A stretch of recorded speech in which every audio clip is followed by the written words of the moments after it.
আজ সোমবার, আজ মিঠাইয়ের ফুটবল প্র্যাকটিসের ডেট, তাই স্কুল ছুটি হয়ে যাওয়ার পরই ও তাড়াতাড়ি চলে আসে মাঠে এবং ওর মাঠ থেকে স্কুল খুবই কাছে।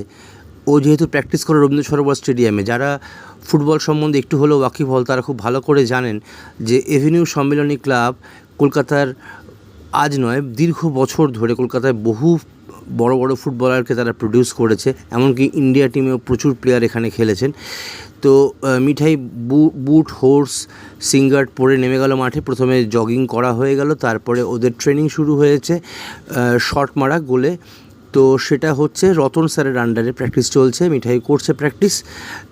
ও আপ্রাণ চেষ্টা করে ভালো কিছু করবার, ও ভীষণ মন দিয়ে প্র্যাকটিসটা করে এবং কোনো দিনও কামাই করে না। ওদের প্র্যাকটিস হয় সোম বুধ শুক্র, এই 3 দিন ওদের যে বয়সের যারা আছে তাদের। তো মাঝখানে অনেক রকমের ট্রেনিং ছিল, কিন্তু সেগুলো আমি আর ভিডিও করতে পারিনি। যাই হোক, শেষের দিকে একদম টিম করে খেলা হয়। তো সেই খেলায় পারফর্ম করছে মিঠাই এবং মিঠাইয়ের সমস্ত বন্ধুবান্ধব যারা আছে ওই বয়সী ছেলেরা। তো সেখানে মোটামুটি খেলা সেখানে হয়, ফ্ল্যাট লাইটে খেলা হচ্ছে, আপনারা সকলে দেখতে পাচ্ছেন।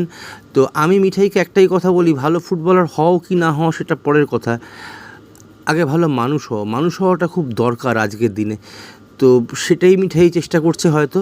প্র্যাকটিসের পর মিঠাই চললো বাড়ি গিয়ে এবার পড়তে বসা, কারণ কালকে আবার স্কুল আছে।